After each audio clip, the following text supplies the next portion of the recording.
অসম চৰকাৰে মাননীয় মুখ্যমন্ত্ৰী ডক্টৰ হিমন্ত বিশ্ব শৰ্মাৰ নেতৃত্বত আপোনালোকে জানে, আপোনালোকে নিশ্চয় সেই মুখ্যমন্ত্ৰীৰ যি পদক্ষেপ, সেই পদক্ষেপ আপোনালোকৰ দ্বাৰাই আমিও শুনিছোঁ যে মুখ্যমন্ত্ৰীয়ে ইয়াৰ আগতে এইবাৰ নতুনকৈ চৰকাৰ যেতিয়া হ'ল SBS 1.0 তেওঁ কৈছিলে, তেওঁ একদম মানে হৃদয়ৰ পৰা কৈছিলে যে যদি মোক ৰখাব পাৰে বা আমাৰ দলক ৰখাব পাৰে ৰখাই লওক, কিন্তু যদি ৰখাব নোৱাৰে আমাৰ চৰকাৰ অহাৰ পিছত প্ৰথম পদক্ষেপ হ'ব আমি অসমত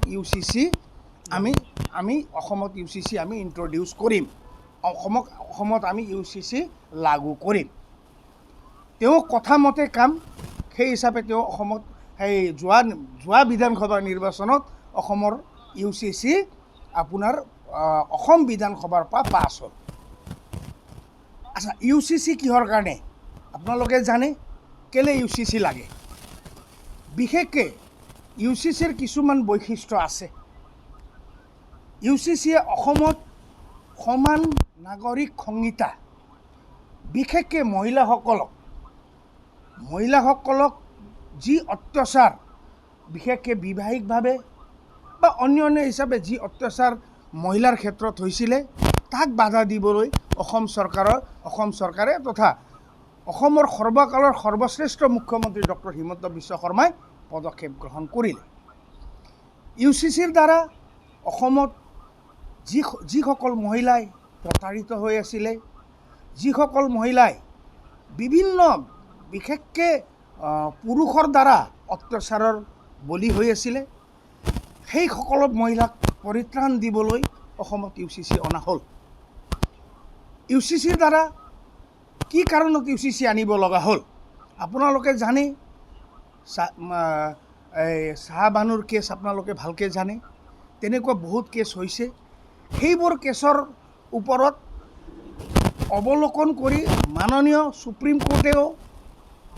সুপ্ৰিম কোৰ্টেও যে UCC যে আনিব লাগে সেইটো সুপ্ৰিম কোৰ্টেও কৈছিলে।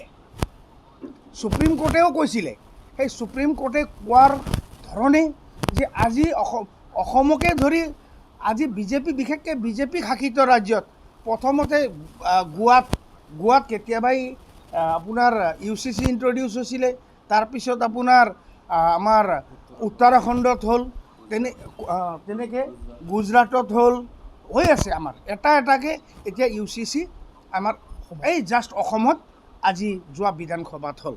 লিভিং ৰিলেশ্যনত থাকি যাতে সেই ছোৱালীজনী বা সেই তিৰোতাজনী সেই ভণ্টিজনীৰ যাতে ভৱিষ্যত বেয়া নহওক বা তেখেতসকলৰ পৰা জন্মগ্ৰহণ কৰা শিশুগৰাকী যাতে কাইলৈ অনাথ আশ্ৰম বা অনাথালয়ত যাব নালাগে, তাৰ ব্যৱস্থা অসম চৰকাৰে কৰিছে। আৰু যদি লিভিং ৰিলেশ্যনত থাকি কাইলৈ কিবা কাৰণত মানে বিচ্ছেদ হোৱাৰ ফলত সেই মহিলাগৰাকী বা সেই মহিলাজনীৰতো জীৱন শেষ। ল'ৰা ছোৱালীৰ কি হ'ব?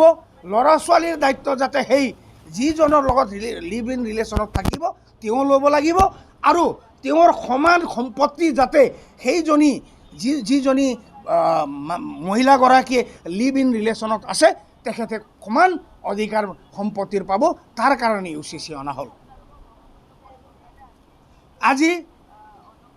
আজি বিভিন্নজনে কৈছে ট্ৰাইবেলৰ ক্ষেত্ৰত কেলে UCCটো অনা নহ'ল বা UCC কেলে লাগু নহয়। আপোনালোকে জানে আমাৰ অসমৰ যিমান ট্ৰাইবেল, আমিতো বড়োলেণ্ডত বাস কৰোঁ, আমি বিভিন্ন জেগাত জানো, আমি কাৰ্বি লেণ্ডতো জানো, আমি ডিমাচা লেণ্ডৰ বিষয়ে জানো, আমি ৰাভা লেণ্ডৰ চব জানো আমি।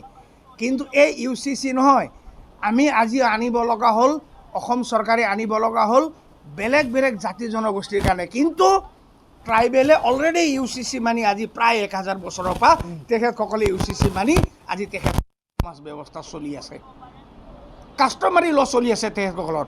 আপোনালোকে শুনিছে নেকি?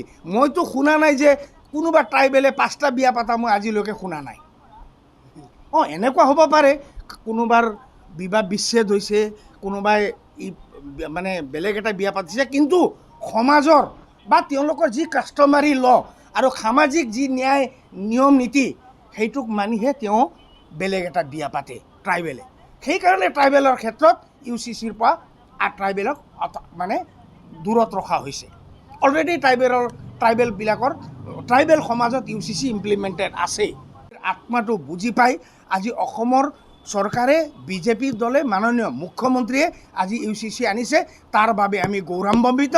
আমি সকলো বিজেপি কৰ্মী আজি অসমত গৌৰৱান্বিত।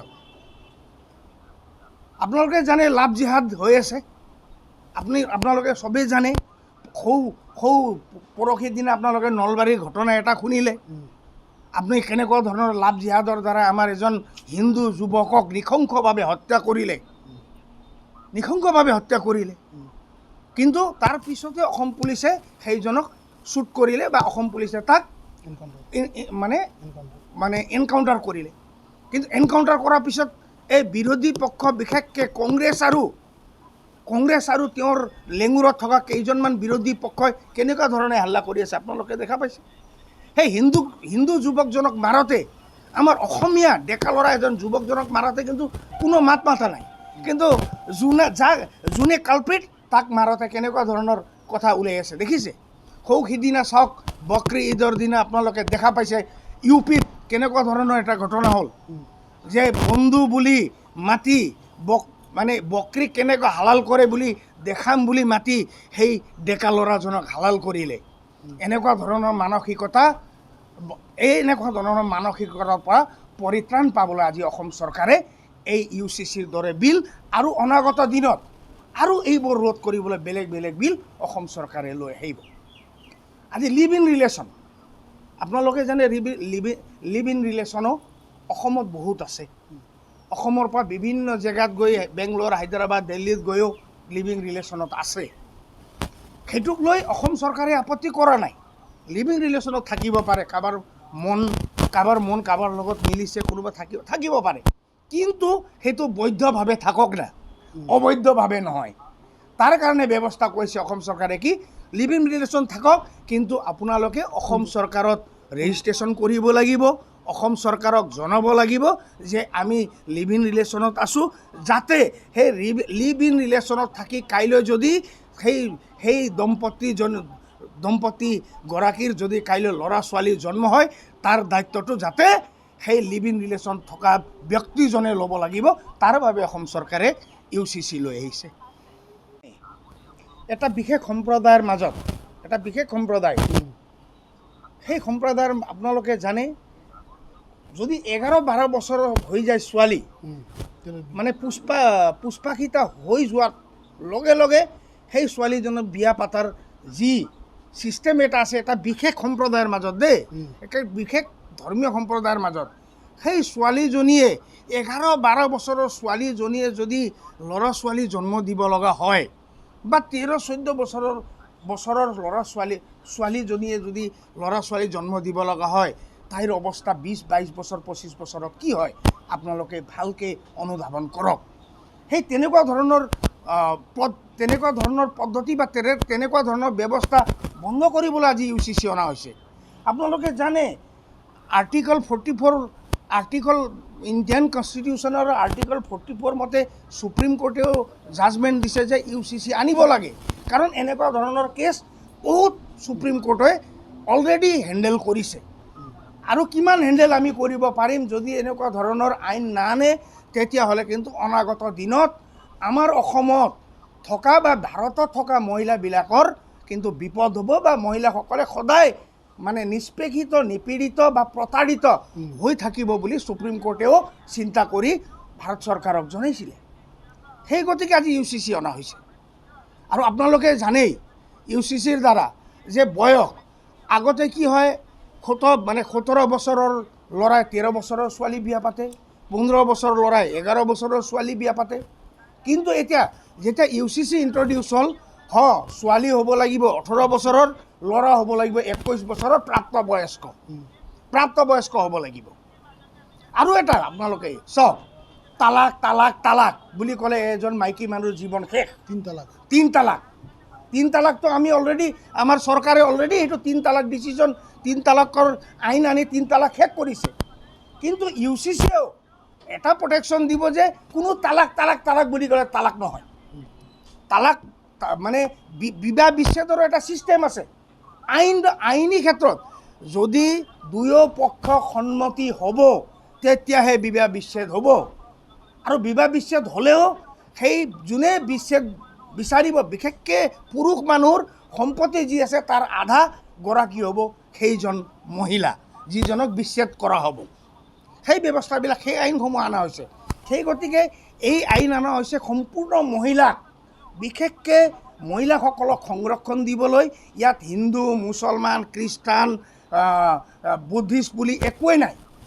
এইটো নাভাবিব যে কেৱল মুছলমান বা কেৱল এটা সম্প্ৰদায়ৰ মাজত এইটো হৈ আছে, এইটো নাভাবিব। আমাৰ হিন্দুৰ মাজতো কিছুমান এনেকুৱা ধৰণৰ ব্যক্তি আছে যে এজন ঘৰত নিজৰ